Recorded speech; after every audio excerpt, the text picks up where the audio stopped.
SwayamPrabha. Digital India. Educated India.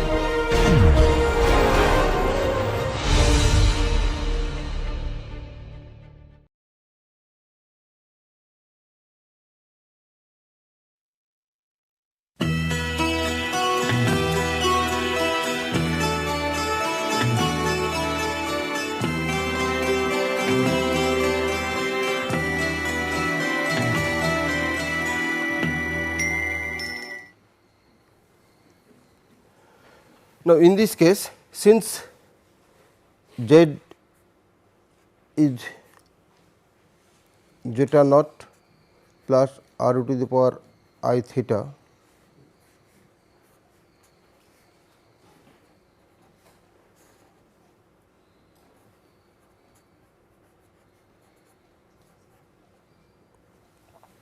and what is zeta naught?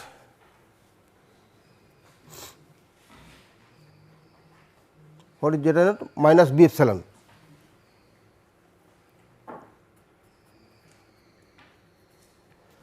So, there is no imaginary part in zeta naught. There is no imaginary part in zeta naught. So, imaginary part comes only here due to r e to the power I theta. Okay. And this gives z minus theta is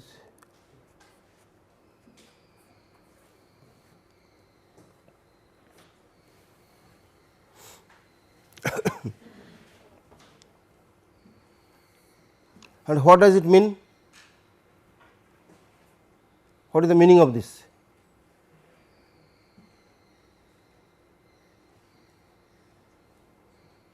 Z of minus theta is complex conjugate of z theta. What is the meaning of this?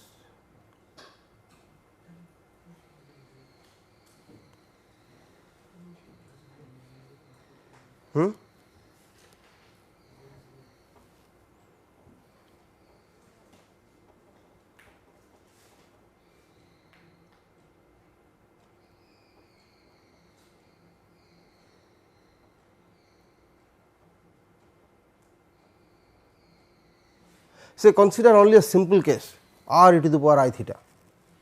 For this also this replication apply, this relation. What is r e to the power I theta? It is a circle, and for this also if we say z equal to simply r e to the power I theta, a complex function, then for that function also this relation holds, z minus theta is complex conjugate of z theta. Now, since z theta is a circle, what this relation, what is the implication of this relation, what do you say about circle?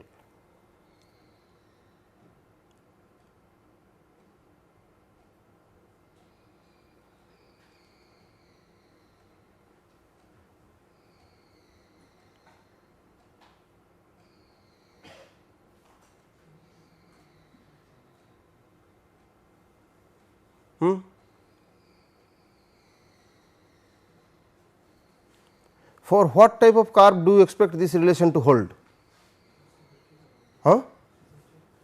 Symmetric. So, it implies that the transformed geometry in this case, or whatever we are calling transformed airfoil, that is symmetric. So, the transformed airfoil is symmetric.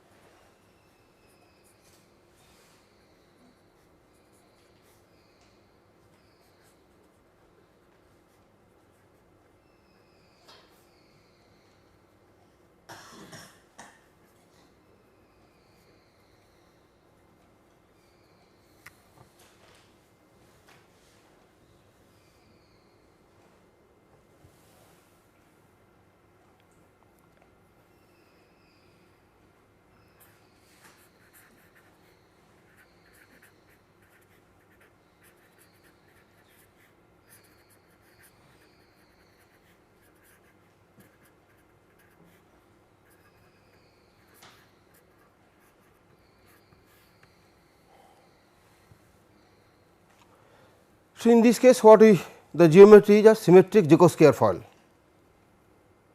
Symmetric Zhukovsky airfoil, what we have shown earlier, like this, a symmetric Zhukovsky airfoil.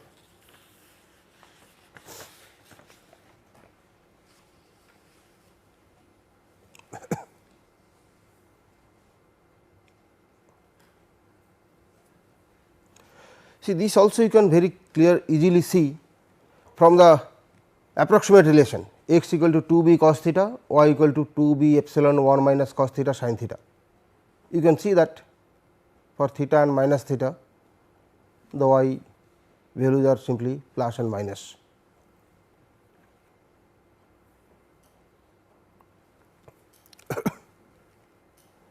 The transform geometry is symmetric about x axis. Symmetric about real axis.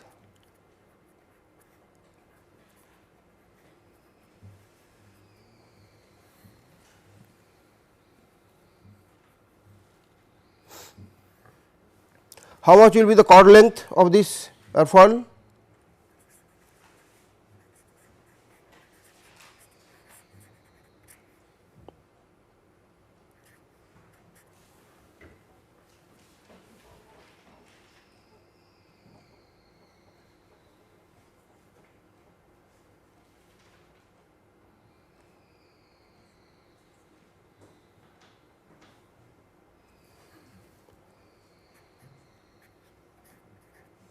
Agreed?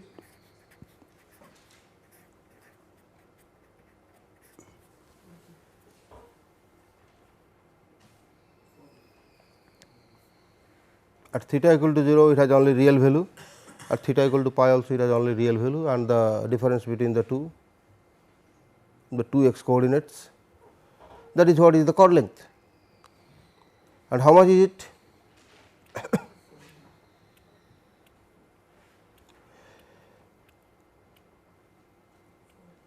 Substitute all these expressions for x and y that we wrote earlier, you can do it, and the result will come as b into 3 plus 2 epsilon by 1 by 1 plus 2 epsilon.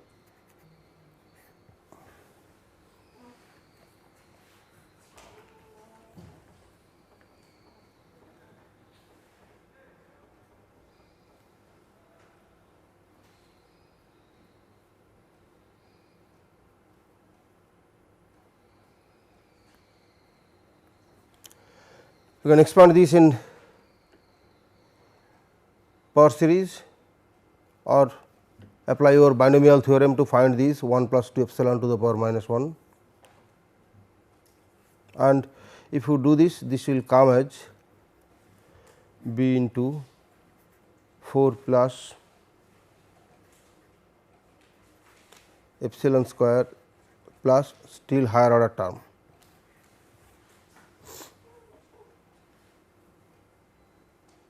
And if we say that epsilon square itself is small, then this is equal to 4 b.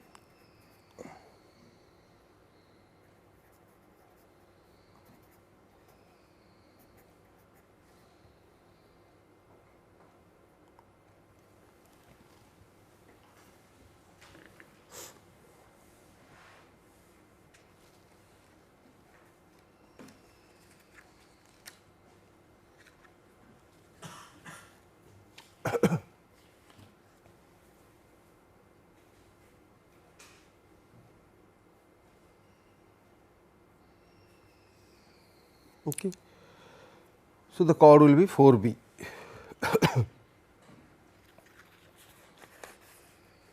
What will be the maximum thickness? Please find out maximum thickness.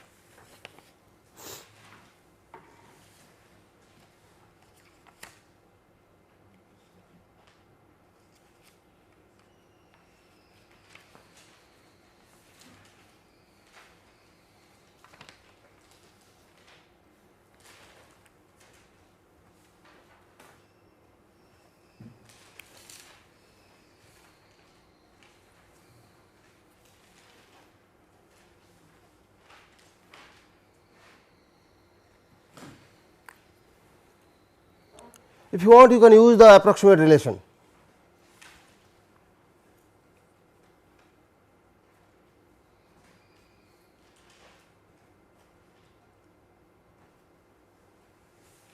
The exact relation may be little difficult to handle, but you can use the approximate relation to find what is the maximum thickness.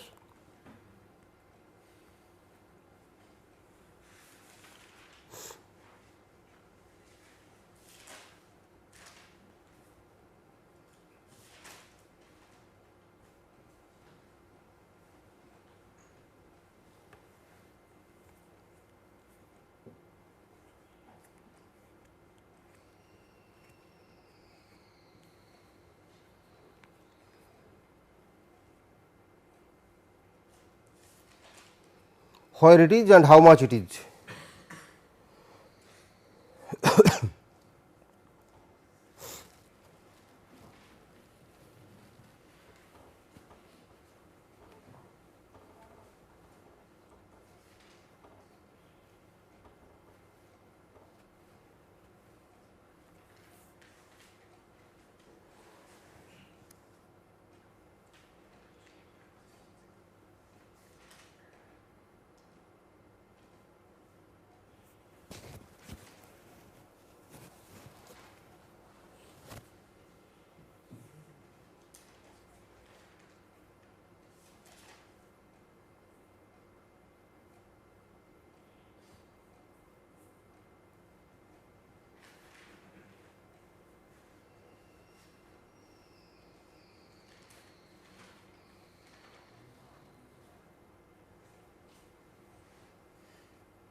How much?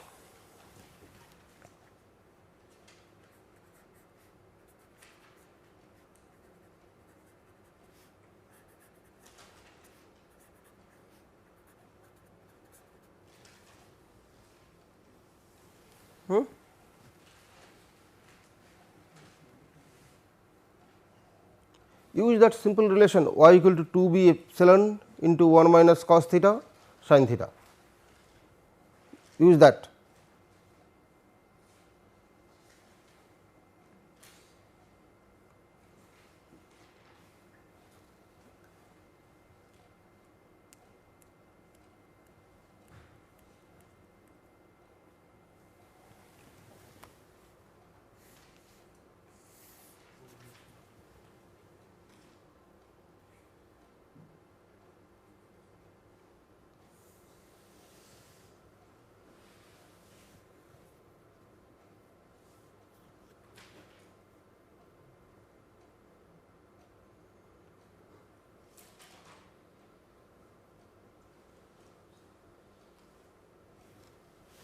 Yes, use this itself.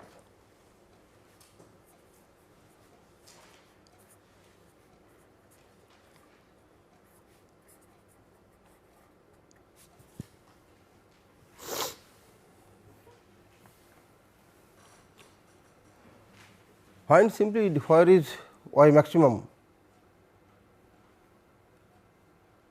dy dx equal to 0, where it is.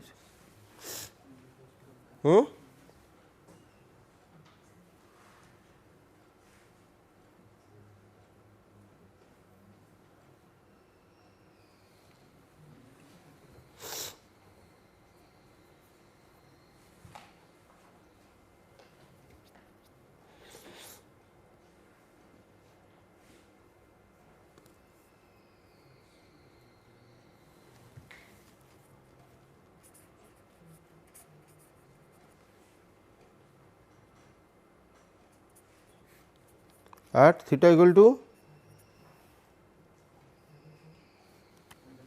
pi by 4, we are getting maximum 4 pi by 3, 2 pi by 3, okay. And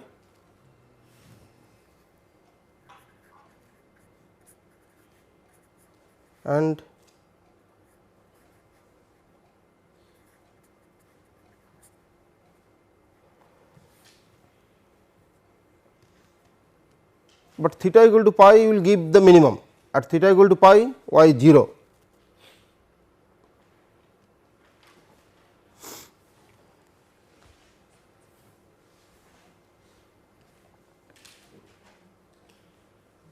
This gives maximum and this eventually gives minimum.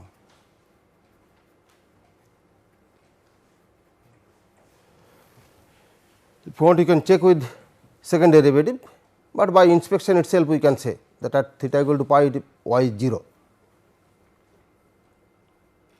also at theta equal to 0. So, at theta equal to 2 pi, and what is the maximum thickness then?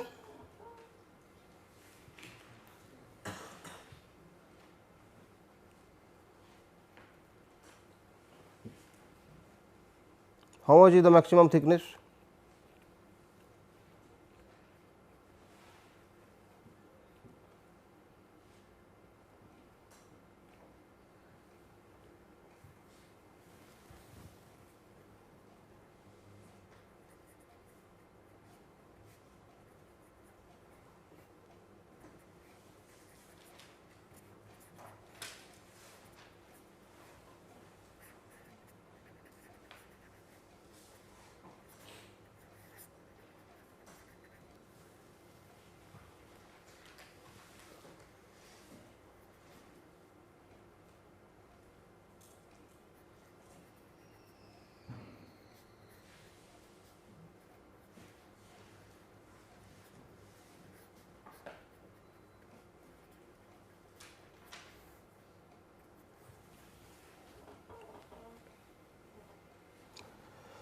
How much is it?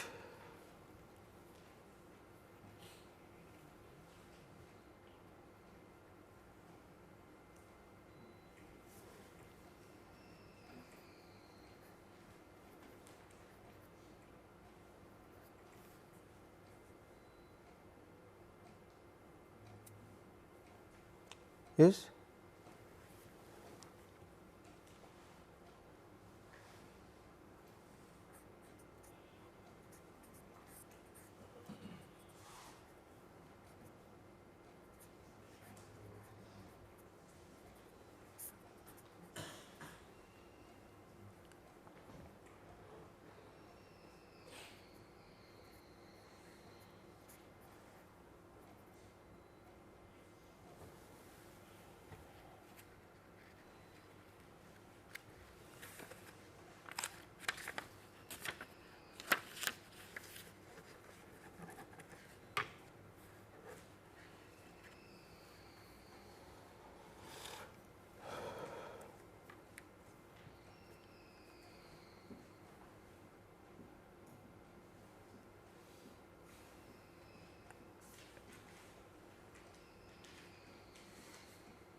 So, in terms of chord,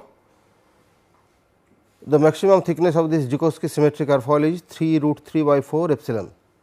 And you see what is the significance of that parameter epsilon, what we have called the shifting of the center, the amount by which the center of the circle is shifted, so that we have been able to find the flow on the airfoil,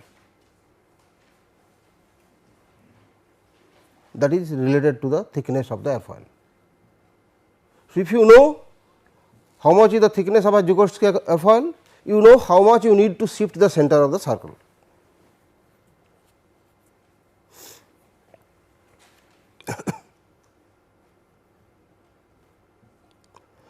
By the way, on the airfoil, where is this maximum thickness? On this airfoil, where is the maximum thickness? Or where is this point theta is 2 pi by 3?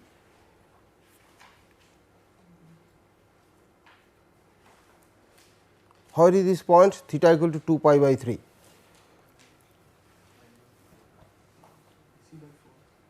C by 4 from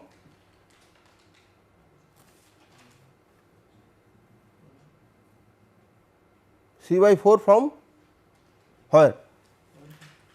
From the origin or from the center of the airfoil. Also you can see it is C by 4 from the leading edge of the airfoil.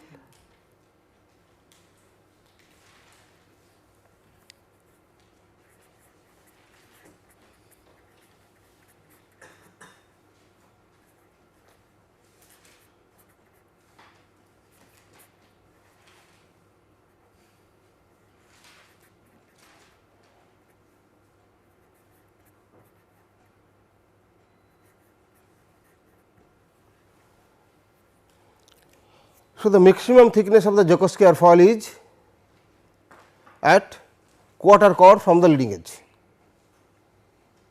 The maximum thickness of Zhukovsky airfoil is at quarter chord from the leading edge. At the leading edge, of course, the thickness is 0. So, from 0 to the maximum thickness, it increases within a distance c by 4, and then again it becomes 0 from c by 4 to at c.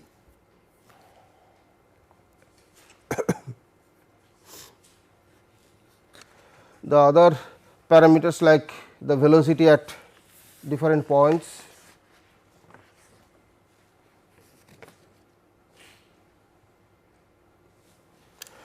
the trailing edge is clasped, that is already known. We have velocity at the trailing edge, how much?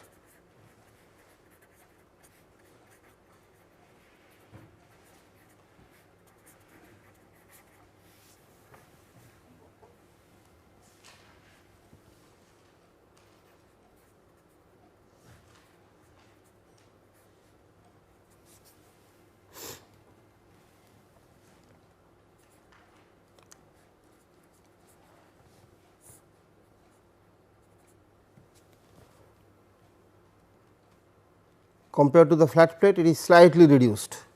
For the flat plate, the velocity at the trailing edge was simply q infinity cos alpha. It is q infinity cos alpha divided by 1 plus epsilon. Epsilon is usually small because the airfoil thickness is of the order of say 10%. T by c maximum is of the order of 0.1.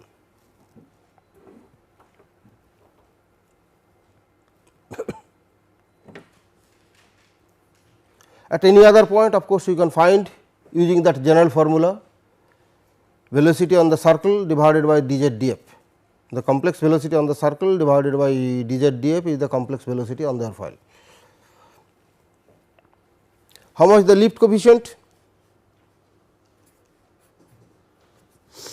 Let us see what is the effect of thickness on the airfoil lift.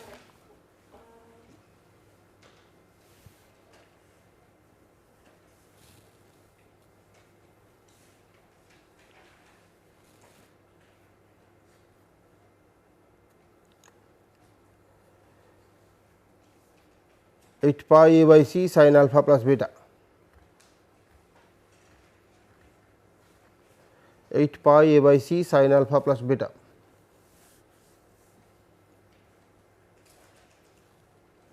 Oh, r by c, 8 pi r by c sin alpha plus beta.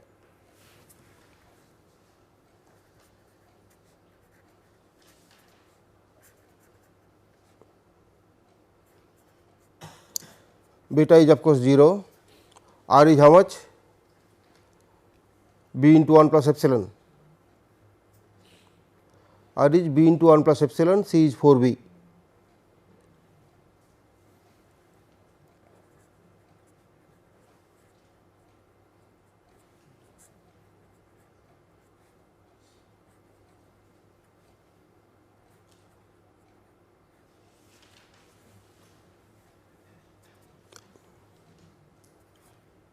Sorry.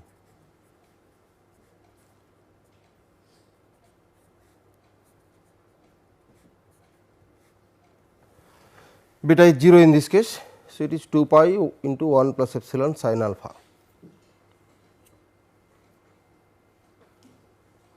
So, thickness marginally increases the lift curve slope. Thickness of the airfoil, as long as it is quite small, increases the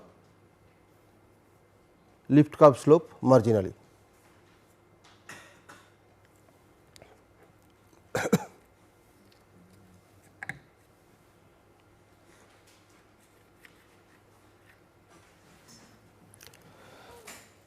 Now, once again we will come back to the general case that we considered in the beginning. The general case we considered in the beginning, where the center is located neither on the real axis nor on the imaginary axis, but somewhere else. But that result also you can get it by combining these last two results, where you have shifted the center along horizontal and along vertical. A combination of the two will give the general shift and then of course, you can see what will be the general result of the transformation.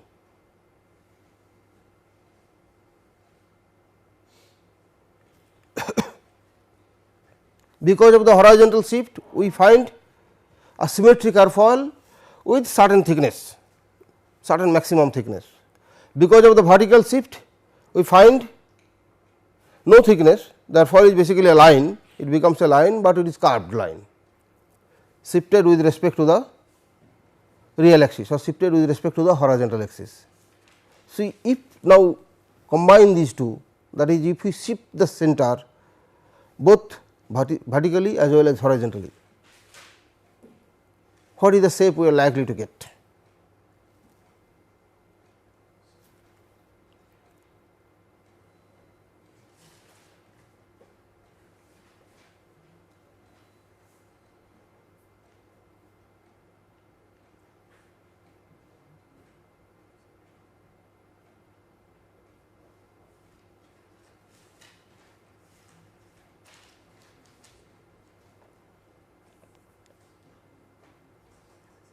This is what is the last case we will consider under Zhukovsky's transformation.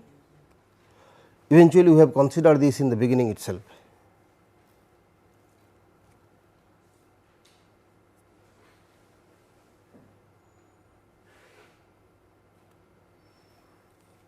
What it will be?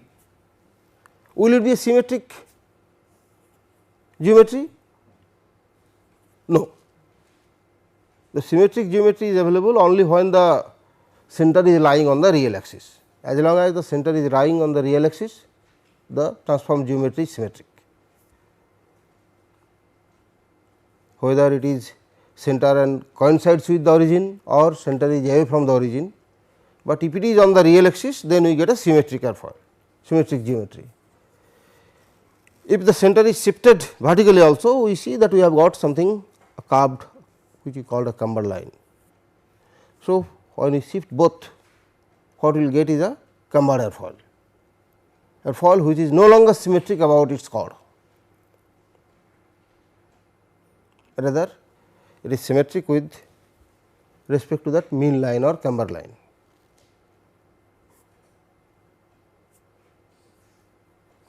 So, if we shift the airfoil both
and as before we consider this vertical shift. What we consider vertical shift last time?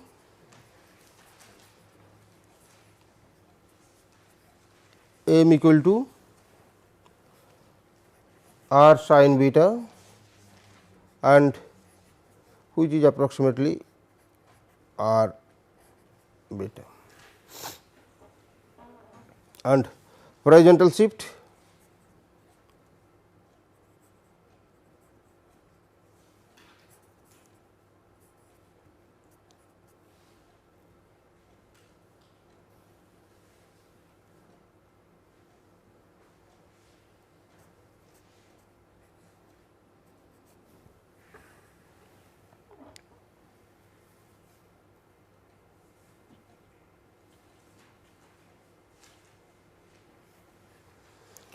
or we can call it the center is at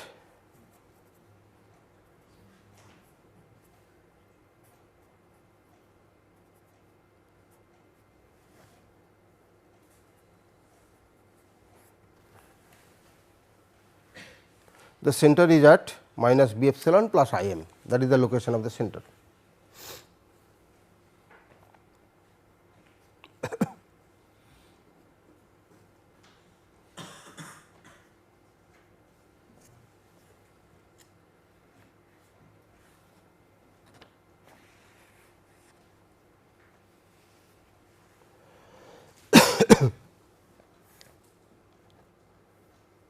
Point on the circle that corresponds to the trailing edge of the airfoil, point on the circle that corresponds to the trailing edge of the airfoil is at an angle minus beta, is at an angle minus beta, and the critical point minus B is placed on it. So, how much is that? Point on the circle plane that corresponds to the trailing edge point as before is zeta trailing edge. Be careful about the interpretation of this point zeta trailing edge. Actually, circle has no trailing edge. This is the trailing edge of the airfoil which corresponds to the point on the circle. It is not trailing edge of the circle. A circle has no trailing edge. How much is it?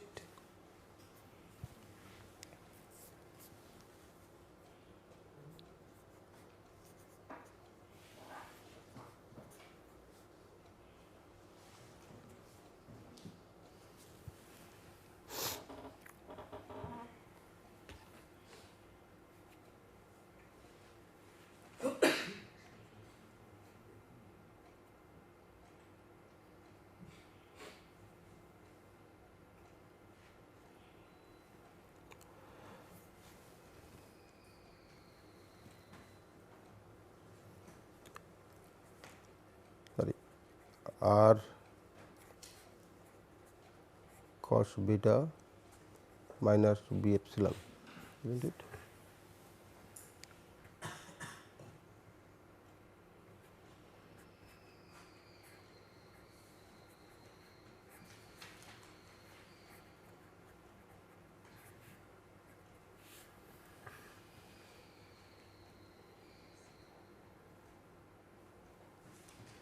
And this will sit at the critical point.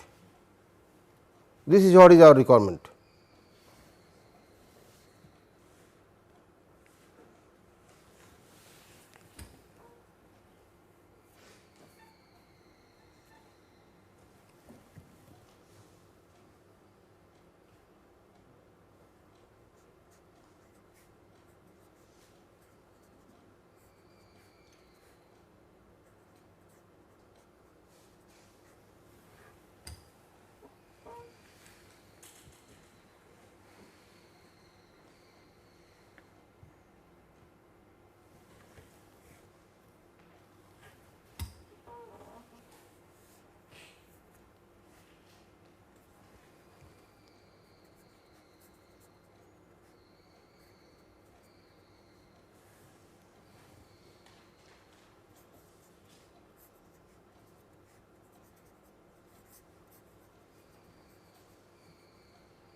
The transformed geometry once again you can get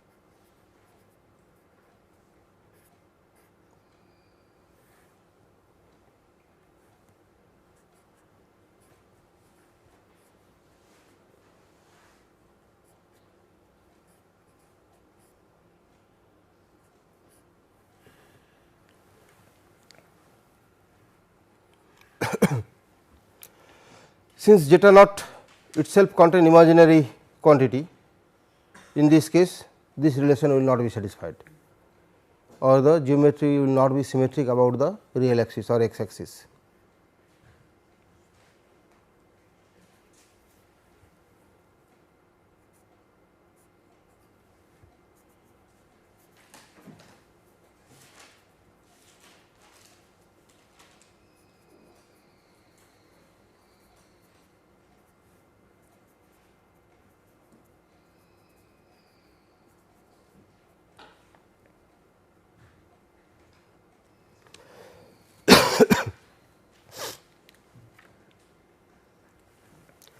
You can substitute here this zeta naught, which is r sin beta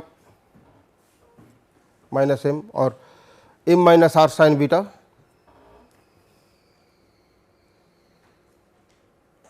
sorry, zeta naught is minus b epsilon plus I m, zeta naught is minus b epsilon plus I m. So, that you can substitute here and get the x and y coordinates of the transform geometry.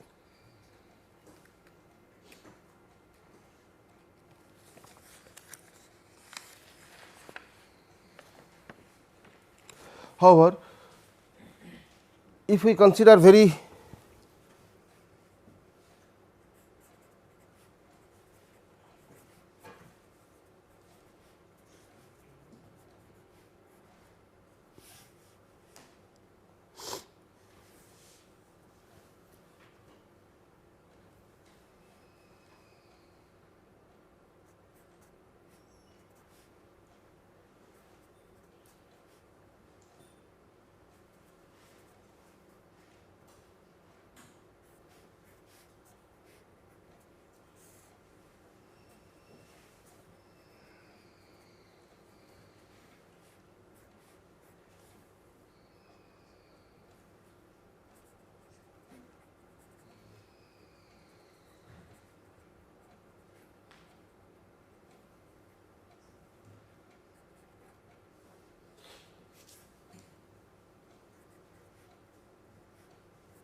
sorry.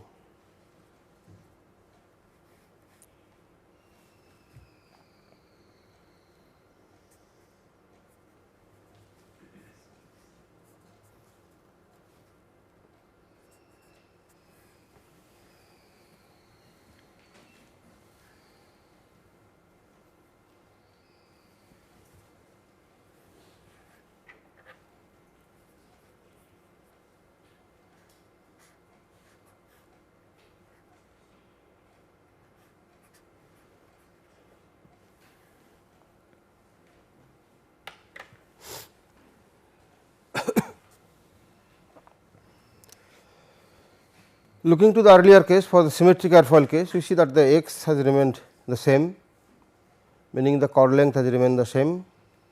The expression for y, it has the same first part, but however, it has been added a term 2 b beta sin square theta, 2 b beta sin square theta.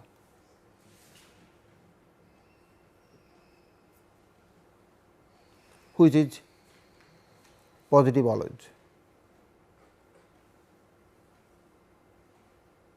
Meaning with if we imagine a symmetric airfoil, then on the y coordinate there is a positive addition on the upper as well as on the lower surface. So, the lower surface is moving towards the chord line and the upper surface is moving away from the chord line, or the chord line is no longer a symmetric line of the airfoil, or the airfoil is not symmetric about the chord line. Rather, we have another line which is in between, about which the airfoil is symmetric, which is the mean line.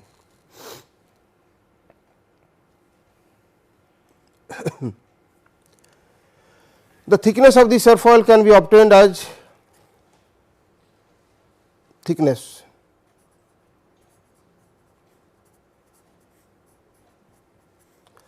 upper surface minus the lower surface.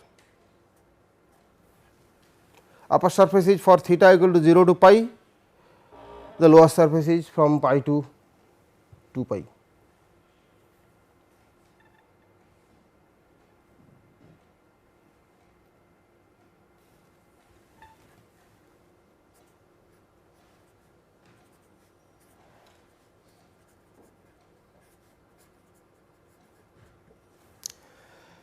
Since it is sin square, so irrespective of the value of theta, this will give a positive number. So, when we subtract, this part will get cancelled, only this part that will become double. Once again you can find out what is the T by C max.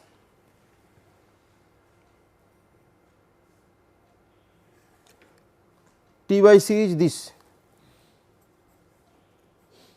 4b is C, T by C equal to epsilon into 1 minus cos theta sin theta, 4b is C.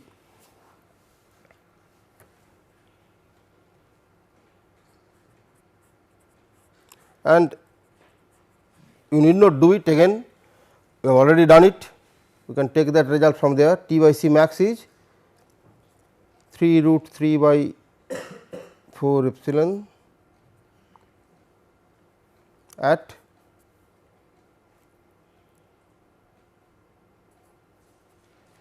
quarter chord,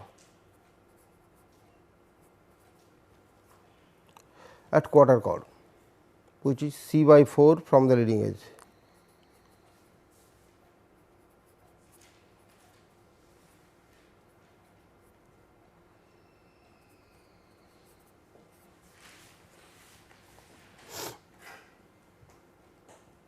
The mean line can be obtained by how? How to get the mean line? How to get the mean line? Yes, the mean line about which the upper surface and lower surface are symmetric, the line about which the airfoil is symmetric. Is how to get the mean line or the camber line.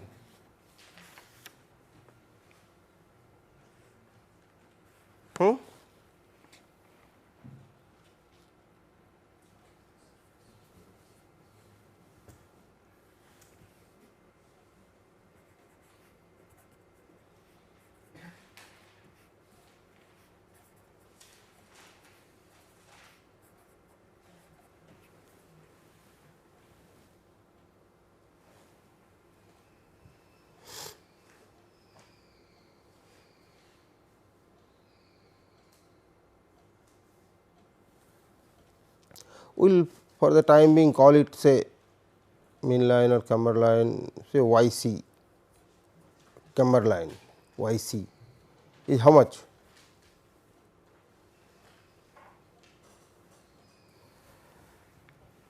It is the middle of the upper and lower surface. So, half of y upper plus y lower, and how much is that?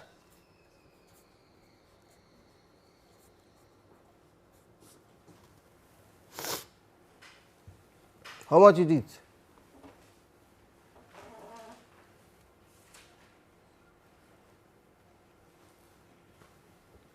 Add y upper and y lower, what happened?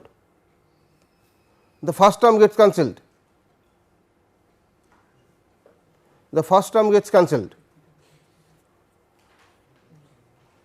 only the second terms remain for both upper and lower, and it becomes, that means it becomes doubled, 4b beta sin square beta, isn't it? It was 2b beta sin square beta, so it becomes 4b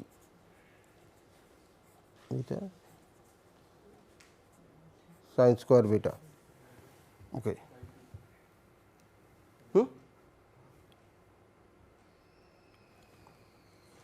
Oh, into half remains. Okay.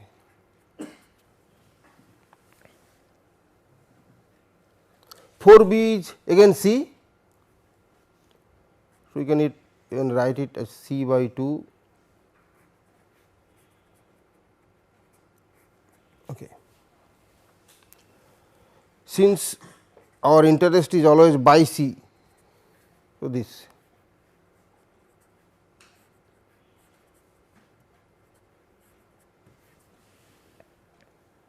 So, maximum camber,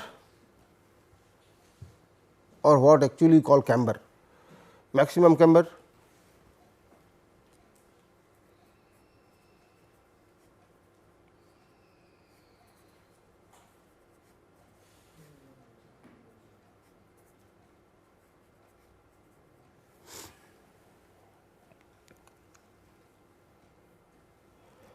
how much and where?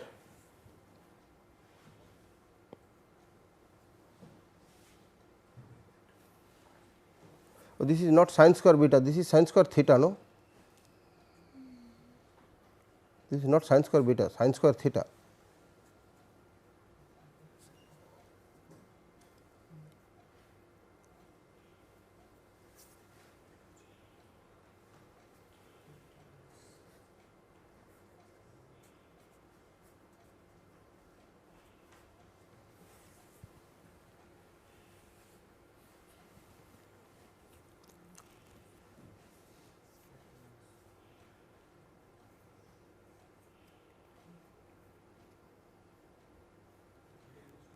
Yes, maximum camber is obviously beta by 2, because sin square theta maximum can be 1,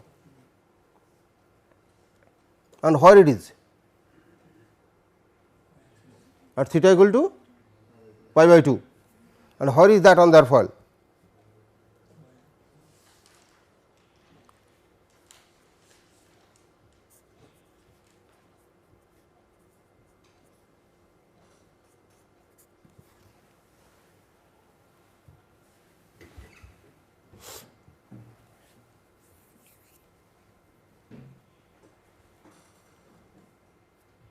What is theta equal to pi by 2? Y axis, that is at the mid chord, from leading edge.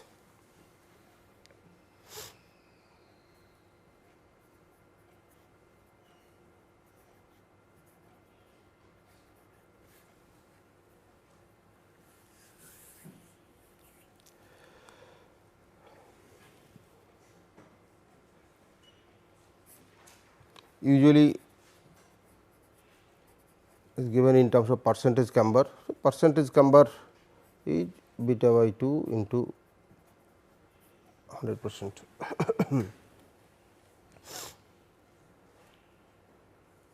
So, for Zhukovsky airfoil, as far as the geometry is concerned, we have seen 3 salient features. The trailing edge is cusp, the maximum thickness is at a quarter chord, and the maximum camber is at mid chord. What we have called as Zhukovsky's airfoil, which are very easy to obtain from circle, they are characterized by cusp trailing edge, that is trailing edge angle is 0, its maximum thickness is at quarter chord, and its maximum camber is at mid chord.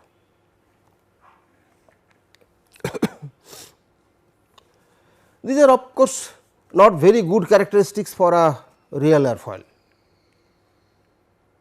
Usually a cusp trailing edge is not desired, even it is very difficult to manufacture compared to a finite angle airfoil, extremely difficult to manufacture. And also as far as the overall flow characteristics are concerned, an airfoil which has a maximum thickness at so early at quarter chord, you see it is increasing its maximum within 25%, then decreasing it over 75%, remaining 75%. And so, that is also not a very good or desired characteristics or desired property of an airfoil. Similarly, maximum camber so behind at mid chord is also again not desired.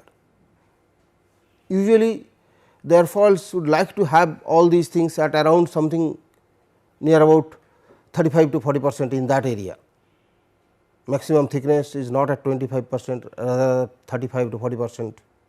Maximum camber is also somewhere in that range, 40% or so. That is what is preferable. So, in that respect, Zhukovsky's airfoil are not a very good candidate for practical airfoil to be used in aircraft. However, but only that type of airfoil this Zhukovsky's transformation can give.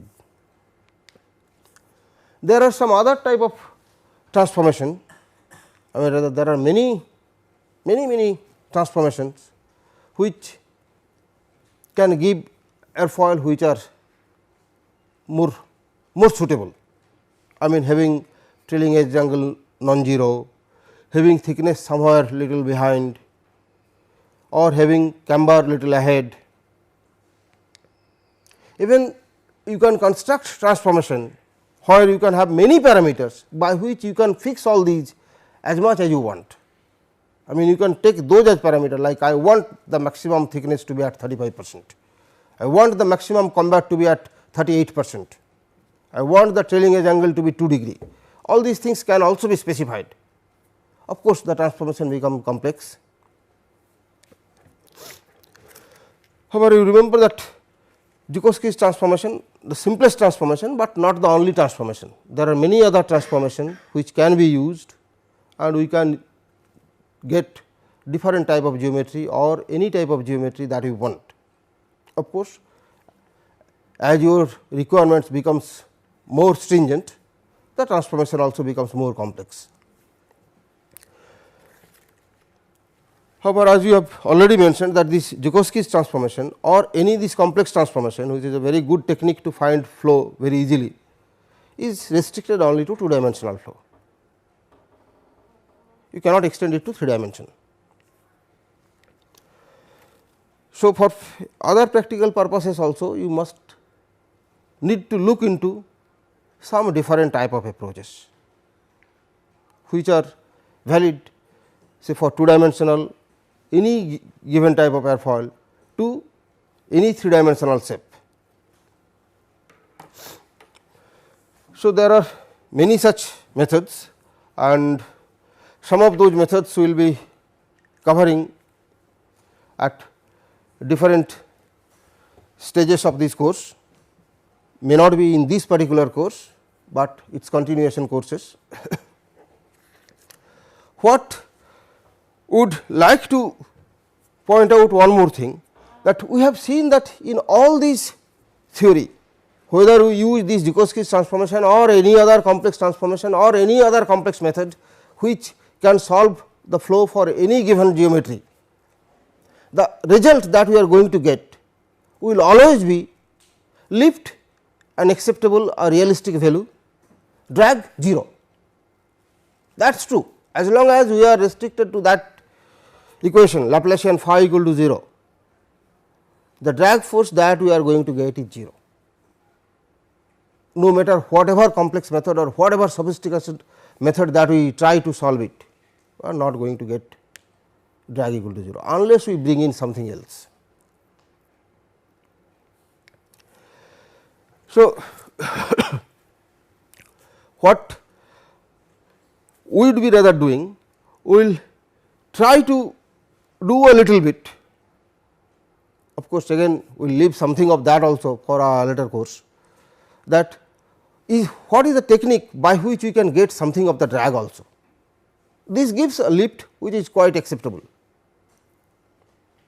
What we have found that lift is more or less lift linearly varies with angle of attack as long as angle of attack is small, that is quite acceptable. If the airfoil has a camber, then the 0 lift angle of attack will be somewhere at minus 2 times that camber, that is also realistic.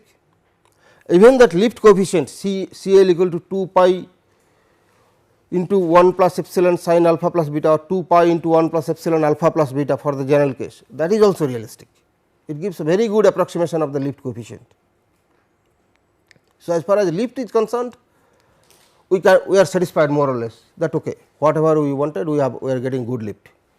What we can get in an experimental measurement, what we are getting is very close to it, within maybe 8 to 10%,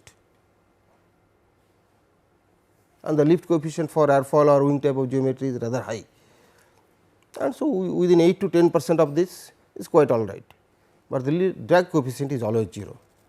So, we will try to see that what is the reason why we got drag equal to 0 and how to avoid that situation, how can we estimate drag. At the very rudimentary concept of that we will try to focus, but before that we will of course complete this transformation by certain numericals. So, perhaps next 2 or 3 lectures we will dwell on some numerical examples, and then we will move to look for non-zero drag. Okay.